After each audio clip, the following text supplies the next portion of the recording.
Krishna, Krishna Krishna, Hare Hare, Hare Rama, Hare Rama, Rama Rama, Hare Hare.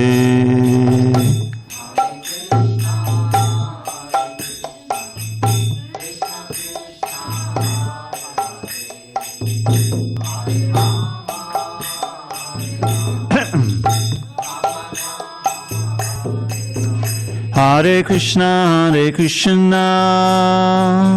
Krishna Krishna, Hare Hare, Hare Rama, Rama Rama, Hare Hare.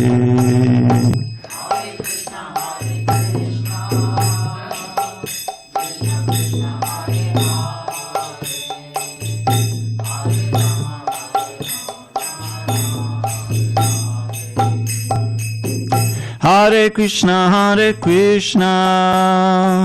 Krishna Krishna, Hare Hare, Hare Rama, Rama Rama, Hare Hare.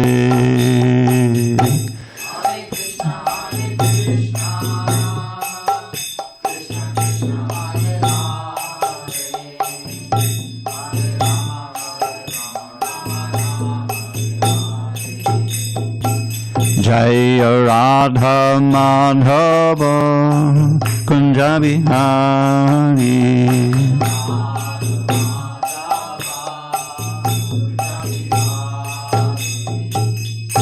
Jai Om Vishnupad Paramahamsa Parojikacharya Ashtotar Sri Srimad, His Divine Grace Srila A.C. Bhaktivedanta Swami Prabhupada Ki Jai. ISKCON BBT Founder Acharya Srila Prabhupada Ki Jai. Jai Om Vishnupad Paramahansa Parivajikacharya Ashtotar Sri Srimad, Divine Grace Srila Bhakti Siddhanta Saraswati Thakur Ki Jai. Ananda Koti Vaishnavini Ki Jai. Namacharya Srila Haridas Thakur Ki Jai. Srimad Bhagavad Gita Ki Jai. Samaveda Bhakta Ki Jai. All glories to the assembled devotees. All glories to the assembled devotees. All glories to the assembled devotees. All glory to Shri Guru and Gauranga. Okay. 18 to 29.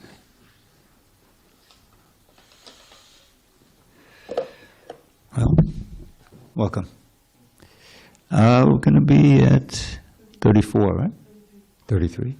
You weren't even here. How do you know? Oh, okay. Text 33 on page 563 of the Yellow Book, yeah.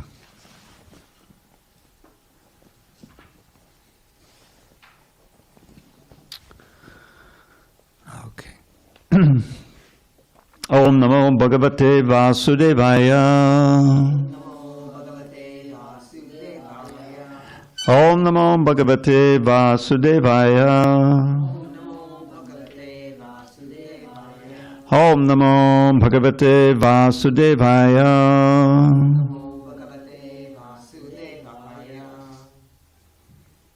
On this 29th day of October 2024 in San Diego, we're reading from Srimad Bhagavad Gita as it is, translation and commentary by His Divine Grace A.C. Bhaktivedanta Swami Prabhupada. And we are in chapter 13 of the Srimad Bhagavad Gita, Nature, the Enjoyer and Consciousness, on page 563 and text 34? 33. Okay. Yata Sarvakatam Saukshmyad Akasham Nopalipyate Sarvatravastito Dehe Tatatma Nopalipyate Yata Sarvakatam Saukshmyad Akasham Nopalipyate Sarvatravastito Dehe Tatatma Nopalipyate Yata Sarvakatam Saukshmyad Akasham Nopalipyate Sarvatrabhastito dehe tatatmanopalipyate yata sarvakatam saukshmyad akasham nopalipyate sarvatrabhastito dehe tatatmanopalipyate. Ladies. Yata sarvakatam saukshmyad akasham nopalipyate sarvatrabhastito dehe tatatmanopalipyate.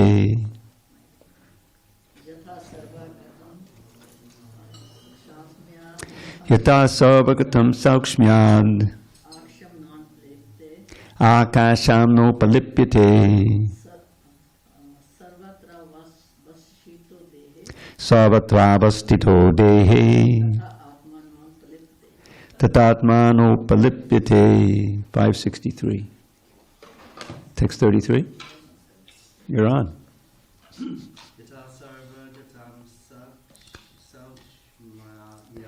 Yata sarvakatam saukshmyad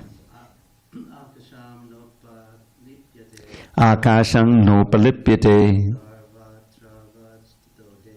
sarvatrabhastito dehe tatatmanopalipyate. Anyone online? Did you do yet, Mahima? Okay. Yata sarvakatam saukshmyad Yata sarvakatam saukshmyad akasham napalipyate akasham nopalipyate sarvatra vastito dehe sarvatrabhastito dehe tathatma napalipyate. tatatmanopalipyate. Okay, word for words.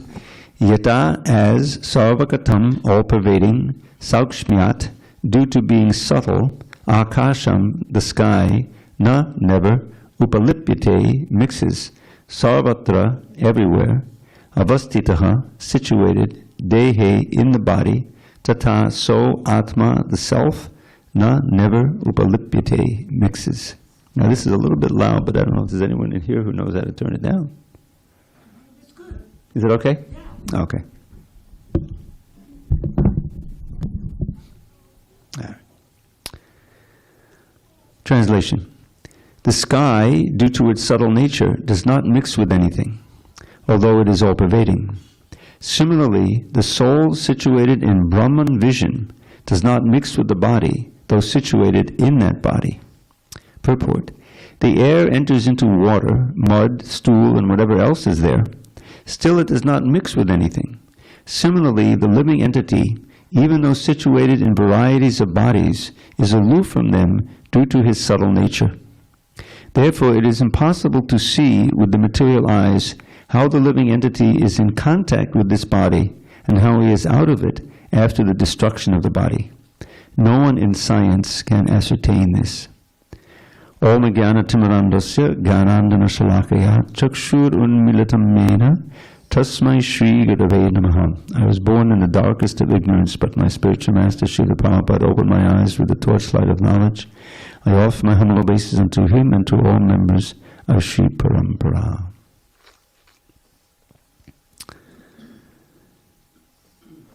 So, this is one of the several verses in the Bhagavad Gita describing how the soul, the self, is ultimately not connected to the body. Although in ignorance, we identify with the body. We forget that we are spirit, and we, whatever situation you are in, we identify this is me. And even though we have, right at the beginning of the Bhagavad Gita, a verse in which Krishna I've heard Prabhupada talk, give this in so many lectures, and even among children, as a test to see if they can understand, that we can all remember something about our childhood, maybe 8, 9, if you read back, you can remember some highlights and so many things, emotional things. So there's no question that we had a different body at that time. We were the same person, but we had a different body, smaller body, right? Brain wasn't as much developed and mind wasn't as developed. Who can deny it? Then we grow older and we become adolescents, and we grow up into adulthood. And each of those stages, the body is changing. As Prabhupada said, yes, it's not just growing, it's changing. So we get it with changing bodies, even in this one body. The same soul is going. And finally, if you look at some, I remember my parents had, photographs when they were children, young people. And it was all black and white at that time. They grew up in the 20s, like that, or even earlier. And there was my father, he was a football player in high school, and there was a news story about him. He ran for a touchdown, and there he was, And he looked, pretty good. Welcome, Hare Krishna. Have a seat. So it was always, it's always very interesting, whether you're a devotee or not, to see your parents or someone who you know only older, and you see them in their younger age, And then there's this, this is the same person, but so much has changed, you see. But it never crosses your mind, well, what is the same? What is it that's the same about them? And we learned way back in 2:13, one of the first verses Krishna speaks in the role of Guru, Supreme Guru. We're on page 563, text 33. He says, Dehinosmin yatha dehe kaumaram yovanam jara tata dehantara praptir dhiras tatra namuyati.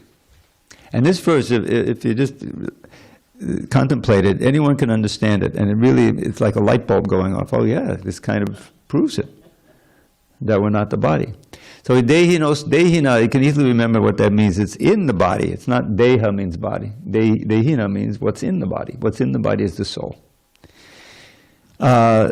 Just as the individual soul is going through different body, dehe, within the body, komaram yovananjara. Child, komaram means a young boy, but of course a young girl too. Komaram, then youthful, then jara, old age.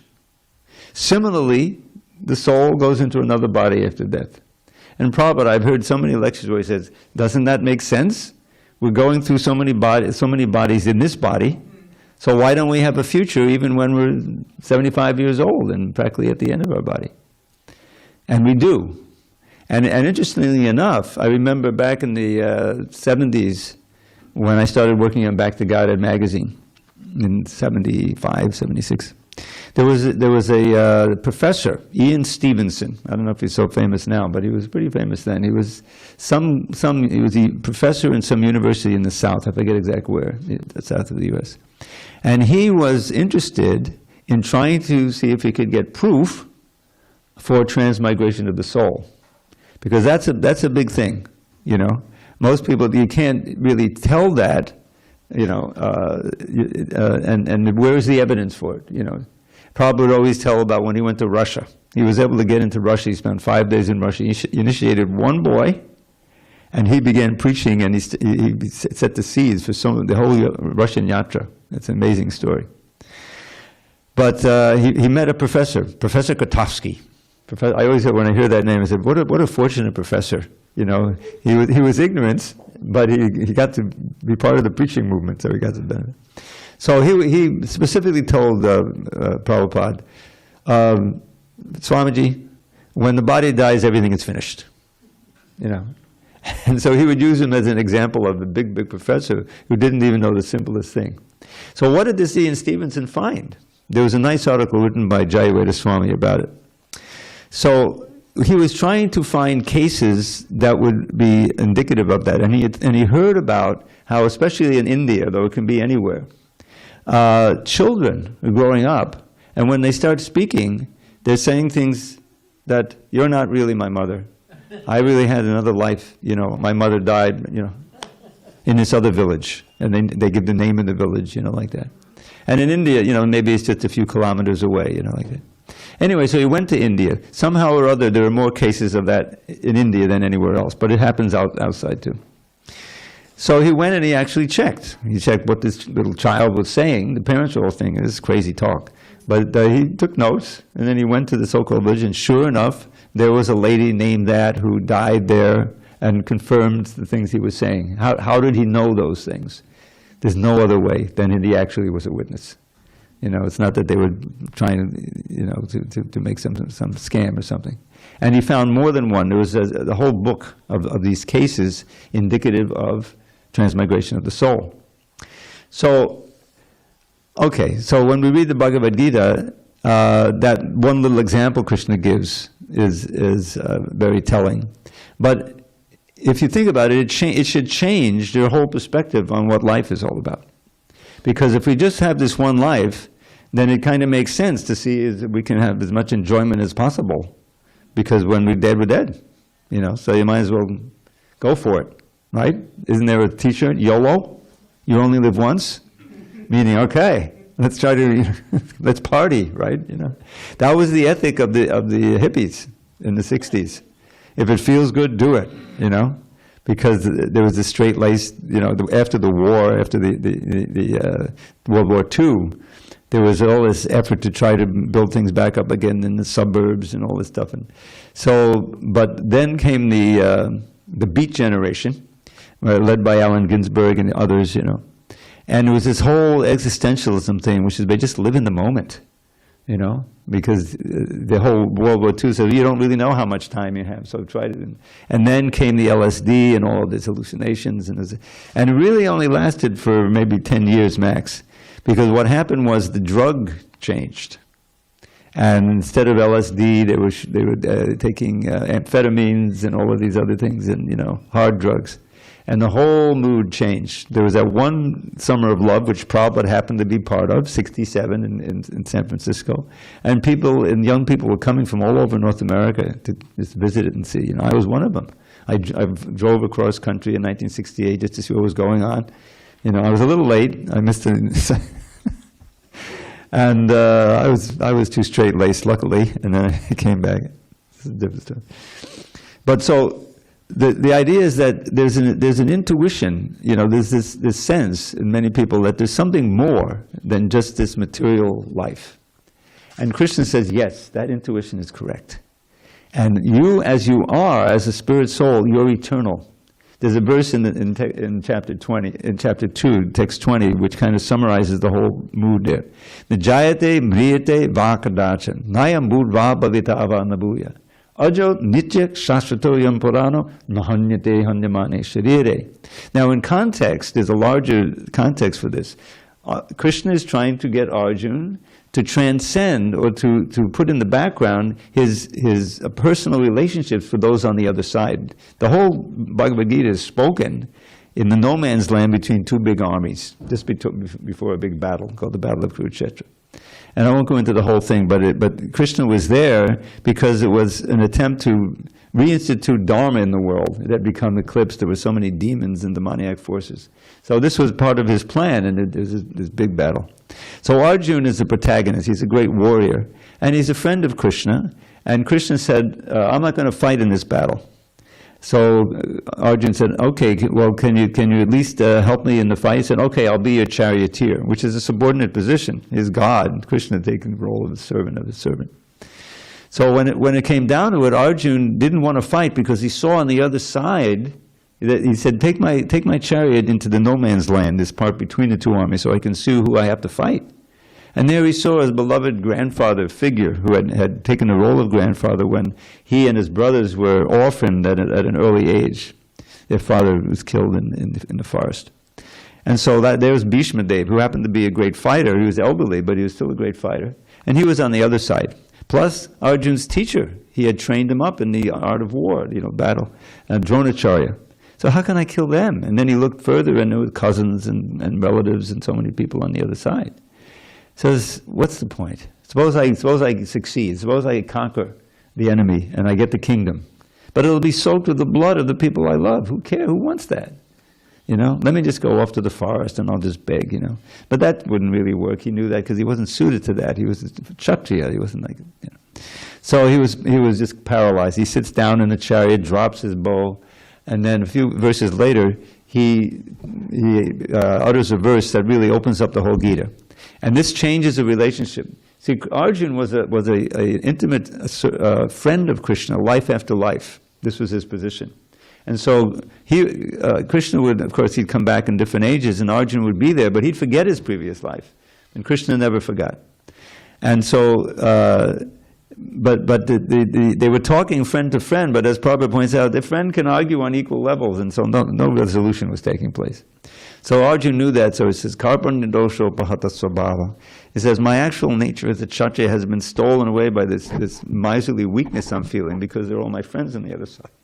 So now, instead of being your friend, I want to be your disciple.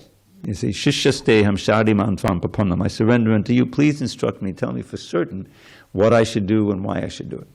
So then Krishna starts speaking the actual Bhagavad Gita. This is chapter 2. And at first he chastises Arjuna. He says, Ashochana vashochastram pragyabharang shabhashase. Because Arjuna was lamenting that he'd have to kill all these people he loved, you know. So you're lamenting for what is not worthy of grief, namely the physical body. The physical body is going to go sooner or later anyway. So if you need to act as a Kshatriya and do this killing, you're just killing the body, you're not killing the soul. And because they're going to die in my presence, they'll be exalted. Everyone on this battlefield, because they die here, no matter who they are. They'll be purified and good. That's the first lesson. And then a few verses later, he gives this verse that I mentioned, Dehi nosminyata dehi. Just as the soul passes from boyhood to youth to middle age, old age, the soul similarly attains another body at death. The sober person, the thinker, the sober person, is not bewildered by such a change. In other words, not like you, because even before it happens, you're freaked out, because you're identifying with the body. So, back to our verse. Here, okay. Yata sarvagatam sakshmad. So here, he said the sky, like the sky doesn't mix with anything, though it's all. Similarly, the soul situated in Brahman vision does not mix with the body, though situated in the body. Now actually, no soul mixes with the body. But most of us, who are ordinary people, we identify with the body. So in that sense, we're mixing with the body. We're completely identifying with the body as the self. And if you get some injury, or if you somehow what you want is taken away from you, then you will say, oh, then that's heartrending. But for someone who's not identifying with the body, who is on the soul platform, he realizes that this body is just a machine. It's just a temporary vehicle for the soul. And what is the special meaning of the human life? This is the key element. Because in the human life we can understand these things, and instead of reacting to the impulses of the senses, like the animals, they work on instinct. They can't, if a dog would come in and sit there in the class, he couldn't really understand anything. Because you need that higher intelligence, so that's a special thing. So we can understand that we're not really part of the body, and if we're Krishna conscious, then we can tolerate so much, because that's just a bodily thing. I know that I'm developing my spiritual body, and when I leave this body, I won't come back to another physical body. That's the goal. Liberation and return back to our original home. Prabhupada gave us this understanding, this famous phrase, which is immortalized in the title of the magazine, back to Godhead, that back home, back to Godhead. So if that means that's where we belong. We're all exiles. We're all strangers here. We don't belong here. That's the whole idea. So in this chapter, Arjuna wanted to clear up what is nature, the prakriti, what is the soul, the knower of the field of activity, what is this field of activity, which is the body, both subtle and gross, and what is the knowledge, what is the goal of knowledge. So these are a very important chapter. So we're coming near the end of the chapter, and Krishna is describing some of the results of someone who is in knowledge. The sky, due to its subtle nature, does not mix with anything, although it is all-pervading. Similarly, the soul situated in Brahman vision, so that we want to attain that Brahman vision, does not mix with the body, though situated in that body.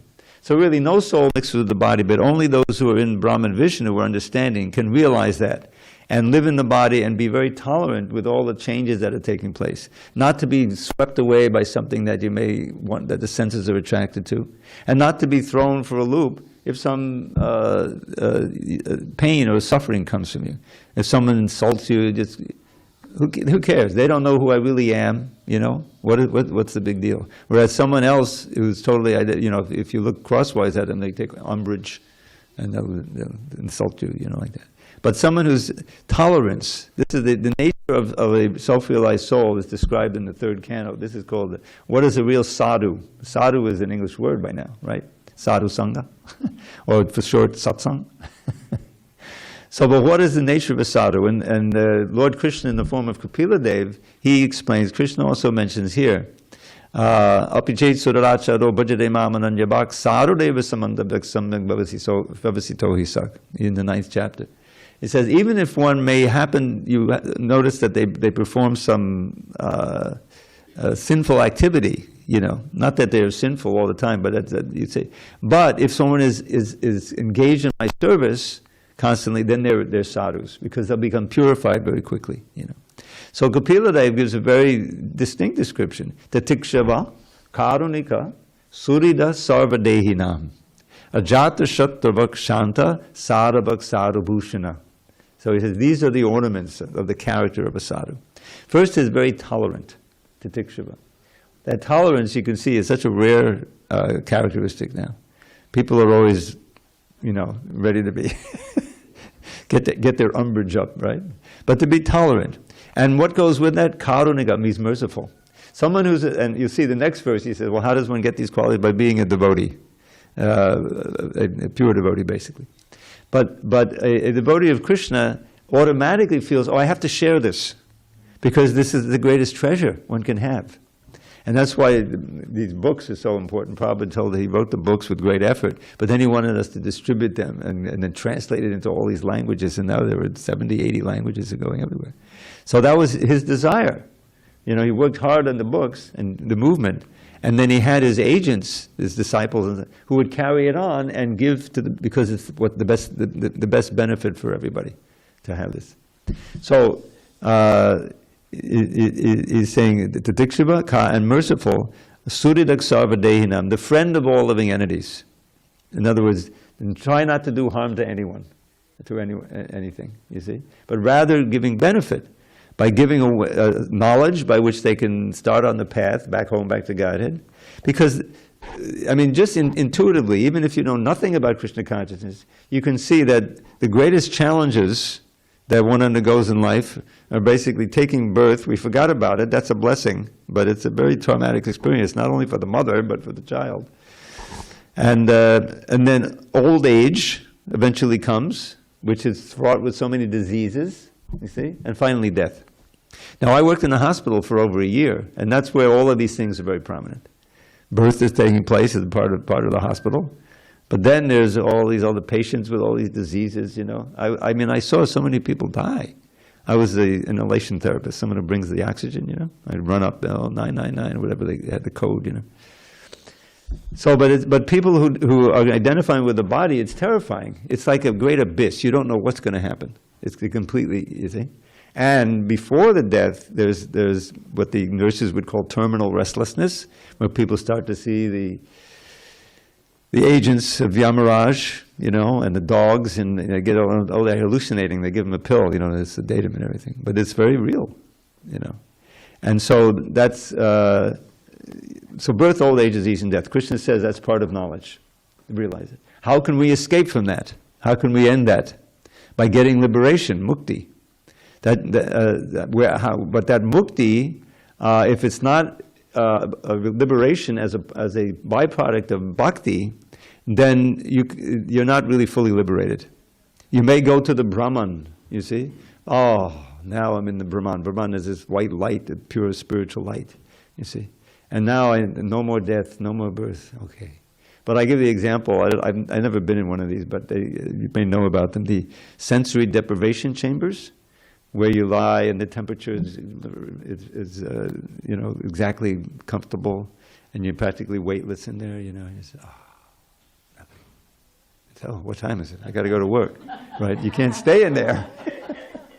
You can't stay in there. And similarly, you can't stay in the Brahmajyoti because it's too boring. We are not just particles of knowledge, we have a spiritual body, spiritual desires, spiritual activities. And we've forgotten all that.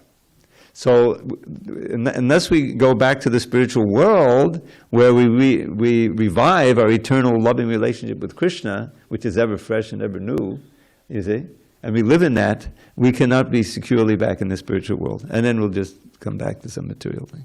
So this is what is going on. And someone who's wise, he realizes that it does not, those situated in the body. And that means that you can tolerate, you see. And whenever you have a chance, you're using your senses, your mind, your vision, your speech, your ears, and everything to keep connected with Krishna, through His holy name, through glorification, through Bhagavad Gita. I read today. I read this full Bhagavad Gita Mahatmya. You've heard of that? The Prabhupada quotes some of these verses from it in the introduction. Bhagavad Gita Mahatmya means the glorification of the Bhagavad Gita. I'm going to bring it one of these classes. At least we'll read some. There's amazing benefits for just hearing Bhagavad Gita or speaking Bhagavad Gita, glorifying Bhagavad Gita. It's quite amazing. One of the verses he quotes that I always remember, Savo Panashado Gavo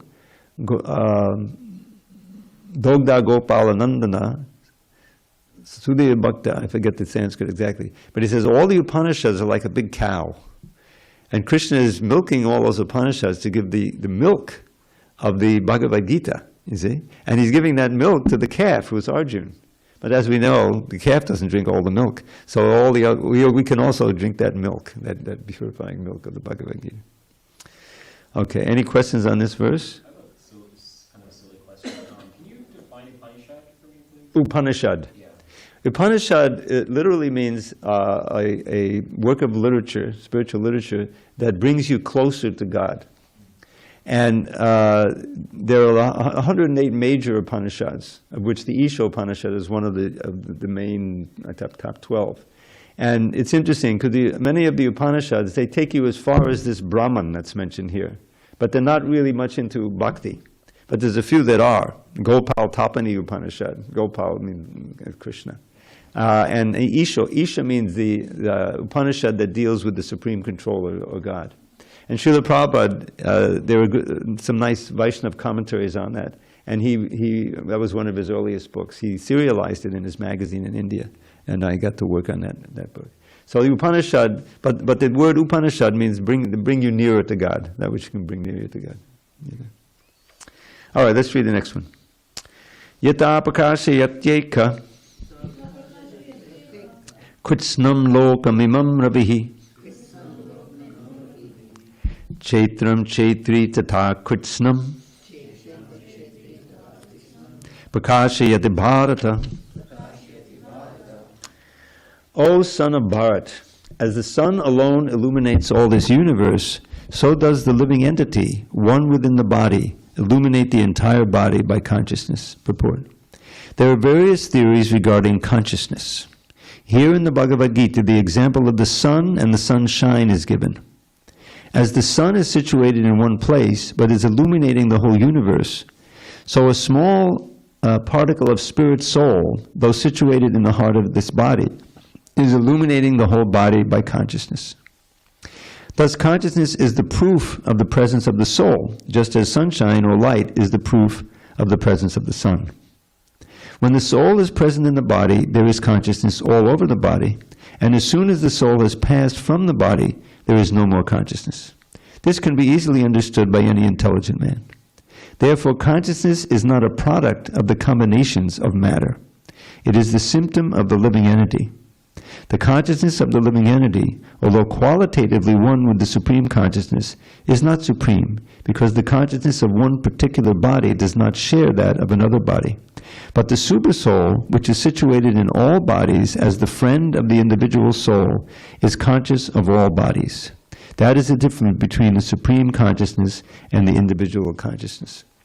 So this is one of the phrases that is prominent in this chapter is called the Chaitra Gya.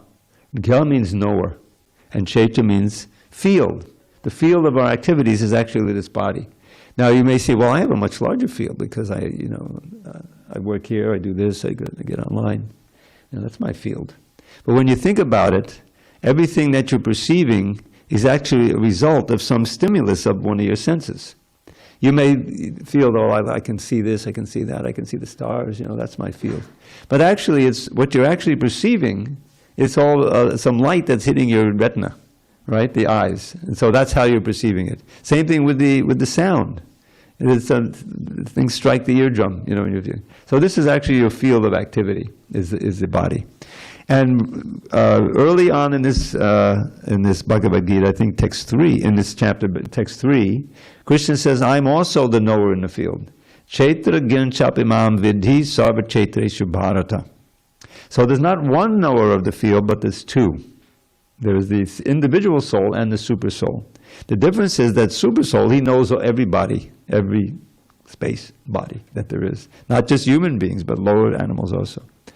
And this is a way in which the Lord is all-pervading. He's all-pervading personally, that this super soul is an expansion, probably called a plenary expansion, within the heart of every living organism. I use that. Organism is a combination of a body and a soul, in which is what we call a living organism. So but it's amazing to understand. It's kind of mind-boggling that this super soul is within everyone's heart, all of us. The super soul is there. That means that Krishna is there in our heart. And what does he do? Several verses it describes. Upadrashta anumantacha sarva bhokta maheshwara. That the super soul is the overseer and permitter and facilitator of all our activities. You see, he's supplying the consciousness that we use to interact with this world. And in its 15th chapter, 15:15, a very famous verse, Sarvasya chaham mridisannivishto mattak smritir jnanam apohanancha. Sarvasya chaham, sarva means all. In all bodies, I am there. Chaham mridisannivishto, within the heart area. And what do I do? So, matta, from me come smritir jnanam apohanancham. The remembrance, knowledge, and also forgetfulness. And so we can see that in our lives, that's really the function of how we work every day. We're trying to remember things, right? Sometimes now I'm getting older and I can't remember. I have to pray to the super soul, please. But and forgetfulness, that can also be a great boon, isn't it? I mean, the poor guys who go off to war and then they see something, they're traumatic and they come back with PTSD. They used to be called shell shock during World War II, but it's the same thing. And any trauma, especially as you're a child, it stays with you your whole life. So being able to forget, just like, can anyone remember their birth, or even before their birth when they were in the womb? I didn't think so. That's a boon. It's pretty traumatic. Being in the womb, it's described in the Bhagavatam. When I read that, how do they know that? In the Bhagavatam it describes. But it's very traumatic, and the birth and growing up and so many things. And our death. No one here, I assume, can remember the last time they died. It was pretty traumatic. Thank God we don't have to remember. If you had to carry that with you, If you know anybody who went through some childhood trauma that they can't, it's like brain damage. It says you can't give it up. It can be terrible. So that's the super soul is with us. But the wonderful thing is that super soul, he wants us to learn what the truth is for our own benefit. But we're not willing to listen, So he comes externally. He comes as the book. He appears as Krishna himself came to speak this book. And he comes as the guru who transmits this in such a way, the language, English especially, that we can understand. So in this way, Krishna is working. He's trying to give us a chance to become enlightened so that we can come back home, back to him, because he's our ultimate father.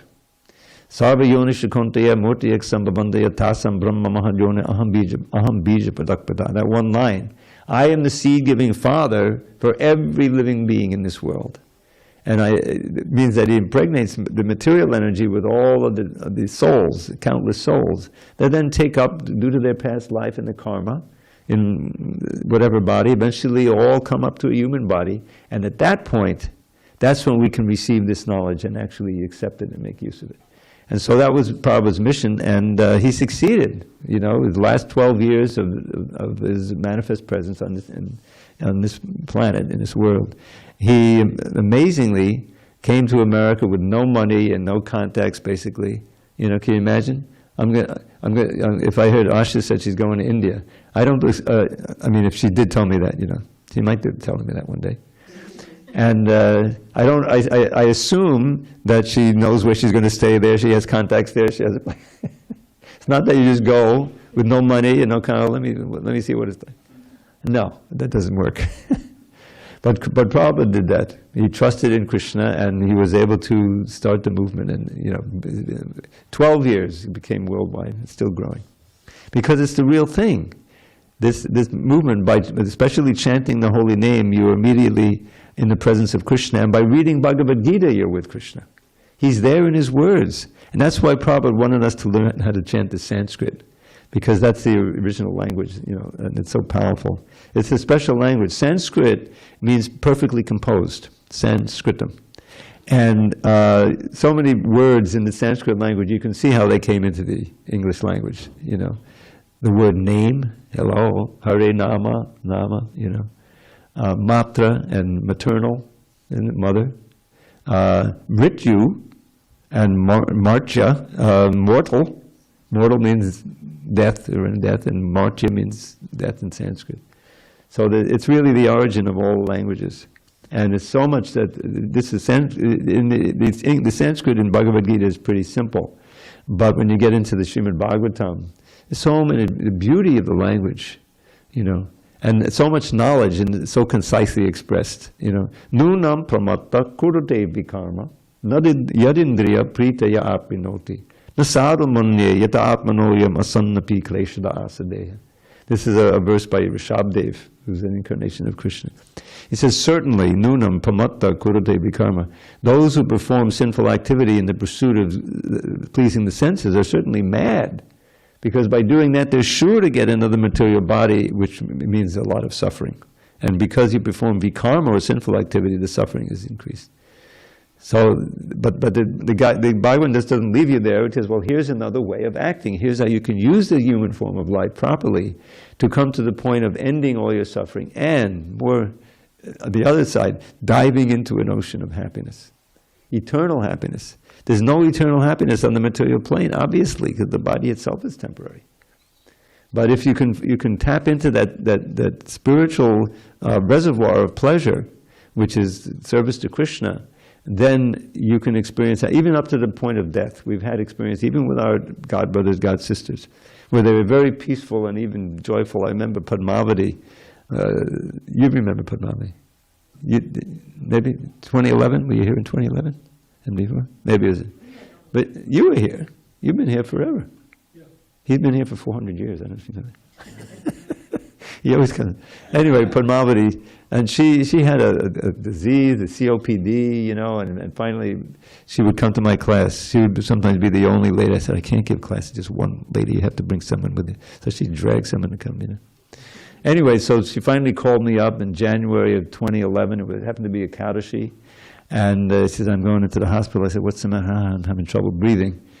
So I went over there, and by that time she was hooked up to the machines and everything. Her children were there. They'd flown in, older, grown up, a couple of sons and a daughter. And I was there with Rajendra Nandana. And we were chanting Hare Krishna. This is what you want. They remember Krishna, so he was chanting Hare Krishna. Vrajabadu was there. She was this lady who was here for 40 years. She lived to 96 or 98. Yeah, and she was there. She was with Ladli. Ladli was taking care of her, and she was chanting for a while. But then she had a little medical thing she had to leave. So finally, the kids said, "Well, it's time. She can't come out of this thing." And the doctor said, "Okay." So we were chanting, and so he said, "Well, you have to stop it." So it's really good if we can keep chanting. I said, "No, this is a family thing." So okay, so we went down the corridor, we waited just a few doors away, me and Rajendananda, Hare Krishna, Hare Krishna. And after 15 minutes, one of the sons came in. He was about 30 years old. The guy's got to come back in there. She's not leaving, We unpulled the plugs and everything. And she doesn't want to, still trying to breathe, So we went in, started chanting, and 5 minutes later she left. Yeah, and she was looking beatific when she left. And Vijendananda, very successful. Were you there when Vijendananda Prabhu I'm sorry? passed away? Were you there when Vijendananda Prabhu passed No, I wasn't there. I wasn't there. Yeah, I would. Anyway, it's a long story why I couldn't be there. I had seriously sprained my ankle, and he lived upstairs. I couldn't even get up to see. But I was there for others who were successfully passed. Anyway, that's what Bhagavad Gita is all about, and this chapter is almost over, and Krishna has answered the questions. And maybe we'll review a little bit, because tomorrow we'll finish the chapter. But it's actually 8 o'clock. Well, we can actually finish it right now. We did 34, right? All right, let's finish up. Chaitra chaitra gayorevam antadam jnana chakshusha bhuta prakriti moksham cha ye vidur yanti te param. Those who see with eyes of knowledge the difference between the body and the knower of the body, and can also understand the process of liberation from bondage in material nature, attain to the supreme goal. Purport. The purport of this 13th chapter is that one should know the distinction between the body, the owner of the body, and the supersoul. The owner of the body is the individual knower of the body. One should recognize the process of liberation as described in verses 8 through 12. Then go on to the supreme destination.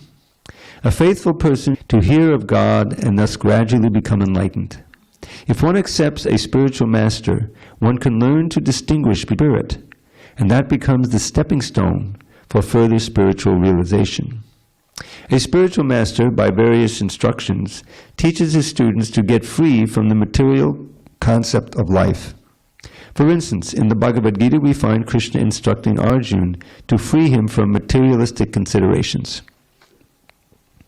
One can understand that this body is matter. It can be analyzed with its 24 elements. The body is the gross manifestation, and the subtle manifestation is the mind and psychological effects. And the symptoms of life are the interaction of these features. But over and above this, there is the soul, and there is also the supersoul. The soul and the supersoul are two. This material world is working by the conjunction of the soul and the 24 material elements. One who can see the constitution of the whole material manifestation as this combination of the soul and material elements, and can also see the situation of the Supreme Soul, becomes eligible for transfer to the spiritual world.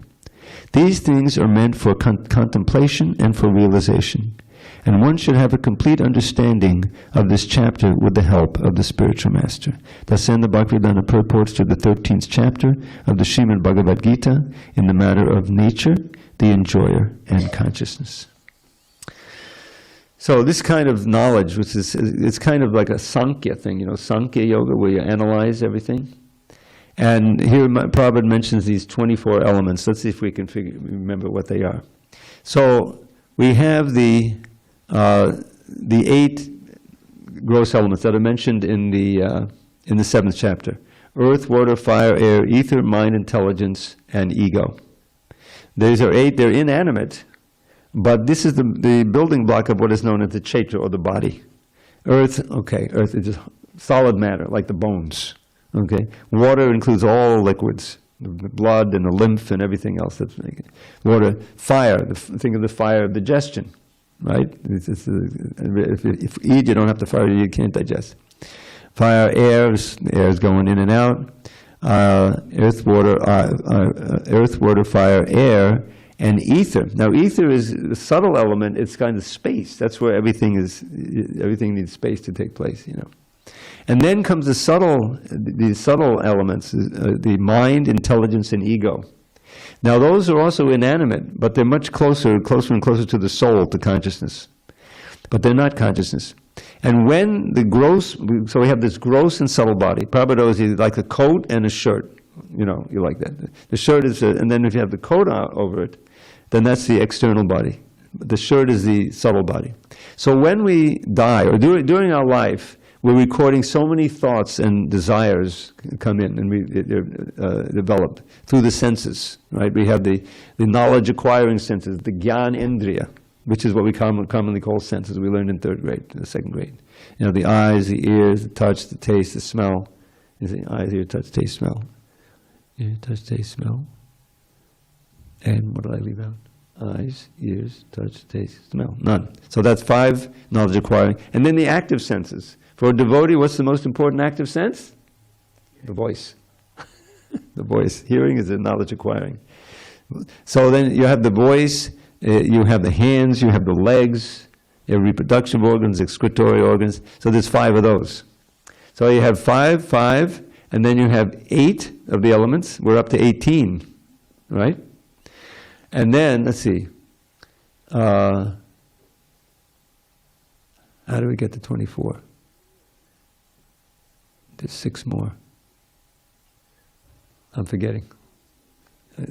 Anyway, this is Sankhya. So there's all, this is called the full field. And then beyond that is the soul in the heart, the living entity, who is indestructible, very minute, a particle of consciousness, anksha. We have Krishna's qualities in minute degree. You see, and then there's the soul, and then the super soul accompanying the soul in every heart. So that's the essence of what this chapter is about, is analyzing all of that, and how we can make use, because we're human beings, we have intelligence, and we don't have to simply surrender to impulse, or like the animals. They're working by instinct. If a cat comes in here, you know, you can't really learn much. You can benefit, but you can't understand, you know. They may hang out for a while, get some prasadam, and, you know, go out. So the whole idea is that by this knowledge, knowing what's really going on, we can train our intelligence and strengthen our intelligence to control the mind and the senses. Because they're, by habit, by conditioning, they're used to going after sense gratification. But here, Rishabdev says in that verse I quoted, someone is really mad, really not very intelligent, who just performs all kinds of sinful activity for the sake of the senses. Because you're sure to get another body, and therefore you're sure to experience great suffering with old age, disease, and death and birth. But someone who's intelligent should first say, how can I solve this basic problem, most important problem, which is birth, old age, disease, and death? How can I escape that cycle? And that's a great impetus, because the Bhagavad Gita gives us the means to do it, and the other books that we have. Gives us a process, a path, bhakti marga, it's a path. Just like any process, if you want to become an expert flautist, which I did at one point in my life, I went to get lessons and everything, and I learned how to play the flute a little bit. I wasn't so really into it. I wanted to get, go to play in an orchestra and a band. It wasn't that heavy duty, but I did want to learn how to play so I could play some jazz, like that. But I had to go to a teacher. I think my lesson was like $5, now it would be $50. And hold it like this, blow like this, learn this arpeggio, come back next week, and like that. So there's a process. Do it this way, don't do it that way. Do's and don'ts. Similarly, for bhakti, there are the do's and don'ts. Do get up early in the morning, Don't eat any meat. You don't need it. I've been vegetarian longer than I've been a devotee. I've been devotee for 51 years. And early on, and I'm still going strong, as a vegetarian, So you don't need it, and it's so harmful. Forget about just the spiritual devastation, but just for the environment, for your own health, it's not needed, and it's horrible when you think about it. So it's not needed. So that's one of the things. Don't do this, and do this, do this. At first, it's hard. Oh, I can't give that up, So, well, do you want to get rid of birth, old age, disease? Yes. Well, then you have to. Well, then you want to get the strength to do it? Chant Hare Krishna. That's the most important do. You can, even if you can't give up all those things at once, if you can do this one thing of chant Hare Krishna regularly, come for the kirtans like that, then Krishna will bless you with the spiritual strength to give up the things that are hard to give up and take on the things that are harder to take on. And the result is wonderful. Even if you don't go back to Godhead in this life, and it's worth striving for, but you don't lose anything, because you'll take up in the next life. But everything material you may get, relationships, money, fame, whatever it may, education, looks, it's all lost when you leave the body. And whatever karma you've got there is going to take you to another situation. So it's a win-win. It's the greatest investment there can be. Much better than becoming a multi-billionaire. That's just a bigger hole, a bigger well. You try to come from. All right, it's a little late, but it's time for one or two poems. Okay. So here's a poem I like to give. It's very instructive. The verse is like this. It says, Kama dinam katina katita palita durnideshas tesham jata mayana karuna nattapano prashanti utsrijayatan atayatupate sampratam labdha buddhis tvamayata kshadanamabhayam mam nayung svatmadase. In how many ways have I sought to obey the seductive demands of my wicked desires? They've shown me no mercy, yet on I've gone shamelessly trying to quench lust's unquenchable fires. But now I'm rejecting those hellish desires, for my higher intelligence now has awoken. O Krishna, O shelter of fearlessness, please let me serve you with faith that will never be broken. And then we can come to the point of appreciating the beauty of Krishna. Madodam madodam babadasya vibho madodam madodam vananam madodam. Madhugandhi mridusmitame tadaho madodam madodam madodam madodam. Sweet, sweet is my dear Lord's form, sweet is still his face so fair. But his honey-scented gentle smile is sweet beyond compare. Hare Krishna. Okay, so we're going to have a nice kirtan, a little, you see the deities, and then you've all had prasadam, I guess. This is Taco Tuesday, but if you want, you can have more. All glories to Srila Prabhupada. Hari Hari Bol. And we'll resume tomorrow for those who are interested or are able to make it. Start a new chapter, chapter 14. 3 modes of nature, very important topic. Okay.